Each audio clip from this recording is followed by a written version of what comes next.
ओम नमः शिवाय। आज हम बात करेंगे भगवान कृष्ण का जन्म कब हुआ, भगवान श्री कृष्ण का जन्म कितने साल पहले हुआ, भगवान श्री कृष्ण के अलग अलग नाम क्या क्या हैं, भगवान श्री कृष्ण किसके अवतार हैं। और आप सब जानते हैं, सब सुनते हैं कि भगवान श्री कृष्ण 16 कलाएं संपन्न हैं। वो 16 कलाएं कौन कौन सी हैं, आज हम इस पे बात करेंगे। भगवान कृष्ण का जन्म भद्रापद मास में कृष्ण पक्ष की अष्टमी तिथि, रोहिणी नक्षत्र और रात्रि 12 बजे हुआ था। भगवान श्री कृष्ण का जन्म मथुरा में एक कारागार में हुआ था। उनकी माता का नाम देवकी और पिता का नाम वासुदेव था। भगवान श्री कृष्ण का जन्म ईसवी वर्ष पूर्व 3228 में हुआ था। इस हिसाब से इस साल भगवान श्री कृष्ण का जन्मदिन जो है वो 5250 साल पहले हुआ था। श्री कृष्ण हिंदू धर्म के भगवान हैं और वे विष्णु के 8वें अवतार हैं। कन्हैया, माधव, श्याम, गोपाल, केशव, द्वारकेश या द्वारकाधीश, वासुदेव आदि नामों से इनको जाना जाता है। आपने बहुत बार सुना है कि भगवान कृष्ण भगवान विष्णु का ही एक अवतार है। उन्होंने प्रजा को कंस के अत्याचारों से मुक्ति दिलाने के लिए माता देवकी के गर्भ से जन्म लिया था। आपने बहुत बार सुना होगा कि भगवान कृष्ण में 16 कलाएं थी। वो 16 कलाएं कौन कौन सी थी, आज हम उनकी बात करेंगे।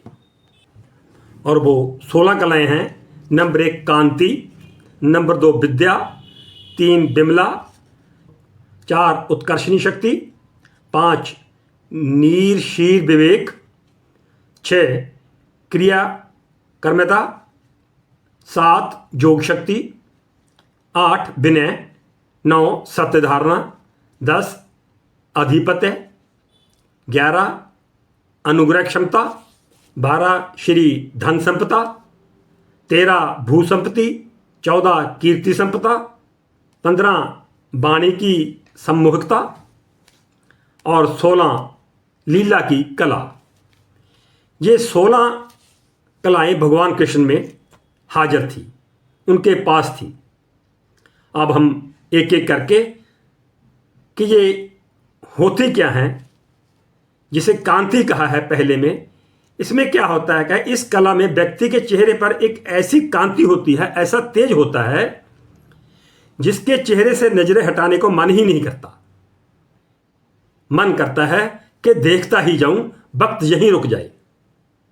यानी कि आप उनके रूप सौंदर्य में खींचे चले जाते हैं, उनसे प्रभावित हो जाते हैं। यह कला भगवान कृष्ण में थी। और नंबर 2 विद्या।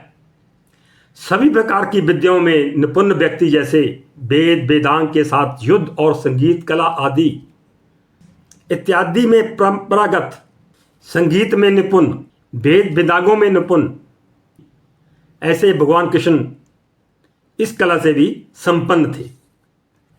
और 3 बिमला। इस कला का अर्थ है कि जिस व्यक्ति के मन में कोई छल कपट, कोई पाप ना हो, वो सभी के लिए एक जैसा व्यवहार करें, किसी को ऊंच नीच मत समझें, इंसान को इंसान समझें, तो इस कला को बिमला कहते हैं, जो भगवान कृष्ण में पाई गई। और 4 उत्कर्षणी शक्ति। उत्कर्षणी शक्ति में क्या होता है? लोगों को प्रेरित करने की क्षमता, लोगों को प्रेरित करने की क्षमता, जो लोगों को उनका लक्ष्य पाने के लिए प्रोत्साहित कर सके। जैसे उदाहरण के तौर पर भगवान कृष्ण ने अर्जुन को प्रोत्साहित किया था युद्ध के दौरान। तो ये कला भगवान कृष्ण में पाई गई। और 5 नीर शीर विवेक। ऐसा ज्ञान रखने वाला व्यक्ति जो अपने ज्ञान से न्याय के फैसले लेता है। विवेकशील तो होता ही है, साथ ही वह अपने विवेक से लोगों को सही मार्ग दिखाने का काम करता है। और उसके लिए वो सक्षम होता है। भगवान श्री कृष्ण में यह कला पाई जाती है। 6. क्रिया कर्मता। इस कला में क्या आता है, जो व्यक्ति सिर्फ उपदेश देने ही नहीं कि उपदेश दे दिया लेकिन खुद आप उस पर अमल नहीं करना, ऐसा नहीं करते थे। वो जो उपदेश देते थे वो अपने पर भी लागू करते थे। इनकी इच्छा मात्र से ही संसार का हर कार्य हो सकता है। नंबर 7. योग शक्ति। इस कला में क्या आता है, साधारण शब्दों में योग का अर्थ होता है जोड़ना। यहां पर इसका आध्यात्मिक अर्थ आत्मा को परमात्मा से जोड़ने के लिए ही किया जाता है। भगवान कृष्ण में यह कला पाई जाती थी। 8. विनय। विनय में क्या आता है, जो अहंकार की भाव से दूर होते हैं, जिनको अहंकार बिल्कुल भी नहीं होता, भले ही वह कितना भी ज्ञानी हो, कितना भी पैसे वाला हो, कितना भी शक्ति वाला हो, तो उसमें अहंकार की भावना नहीं होती। और भगवान श्री कृष्ण में अहंकार की भावना कभी नहीं देखेगी। यह गुण भी भगवान श्री कृष्ण में पाया जाता है। 9. सत्य धारणा। यह ऐसी कला है जो कठिन परिस्थितियों में भी, जो कठिन समय में भी सत्य का साथ आदमी नहीं छोड़ता। इस कला से संपन्न व्यक्ति को सत्यवादी भी कहा जाता है। इस कला से संपन्न लोग कोई कड़वा वचन बोलने से परहेज करते हैं और वो सत्य बोलते हैं और मीठा बोलते हैं। ये कला भगवान कृष्ण में पाई गई है। 10. आधिपत्य। इस कला में क्या होता है कि किसी पर, किसी चीज पर, किसी इंसान पर अपना जबरदस्ती हक जमाना। आपको अपनी शक्ति दिखाने की जरूरत नहीं, जोर जबरदस्ती दिखाने की जरूरत नहीं। लोग खुद ही आपको अपना स्वामी मान लें। जिनके आधिपत्य में सुरक्षा और संरक्षण मिले, यह कला भी भगवान श्री कृष्ण में पाई जाती है। 11. जिस व्यक्ति में अनुग्रह क्षमता। इस कला में क्या होता है कि दूसरे के कल्याण में लगा रहता है आदमी। जो आदमी हमेशा अपना नहीं सोचता, दूसरे के कल्याण में लगा रहता है। उनके पास जो भी सहायता के लिए पहुंचता है, वह अपनी समर्था के अनुसार उस व्यक्ति की सहायता कर देते हैं जिसको उसकी जरूरत होती है। तो यह कला भी भगवान श्री कृष्ण में पाई गई है। कला 12. श्री धन संपदा। इस कला में क्या होता है, व्यक्ति के पास आध्यात्मिक संपदा भी होनी चाहिए। व्यक्ति मन, कर्म और वचन से भी धनी होना चाहिए। इस व्यक्ति के घर से कोई भी खाली हाथ वापस नहीं जाना चाहिए। उसके पास जो भी है, अगर किसी को जरूरत है और उसके पास है, तो वो व्यक्ति जरूरतमंद को वो वस्तु दे दे। जिसकी उदाहरण भगवान श्री कृष्ण हैं। उन्होंने अपने परम मित्र सुदामा को धन धान्य में संपन्न कर दिया था। इस कला को श्री धन संपदा कला बोलते हैं, जो श्री भगवान कृष्ण में पाई जाती है।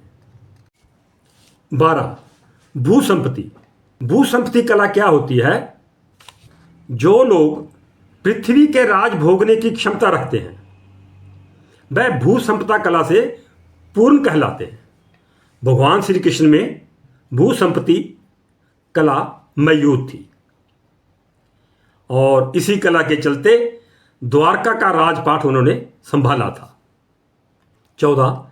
कीर्ति संपदा।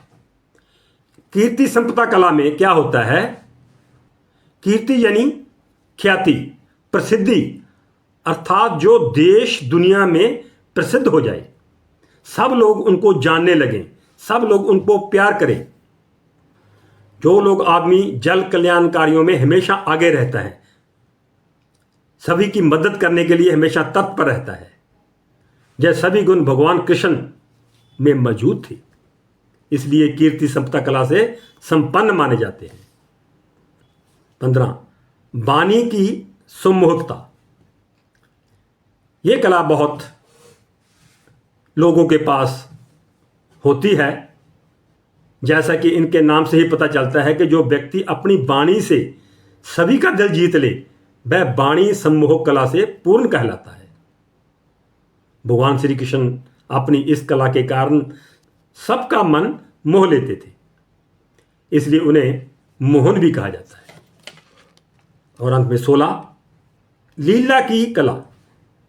इस कला में क्या होता है, जिसके दर्शन मात्र से ही आनंद की प्राप्ति हो, जिसके नाम मात्र से ही आनंद की प्राप्ति हो। भगवान श्री कृष्ण ने अपने जीवन में कई प्रकार की ऐसी लीलाएं की और सबका मन मोह लेते थे। आज भी लोग भगवान कृष्ण के नाम को जपते हैं और उनसे आशीर्वाद लेते हैं, और भगवान कृष्ण इन 16 कलाओं के जरिए सबकी मनोकामनाएं पूरी करते हैं। आज की इस जानकारी के साथ ओम नमः शिवाय।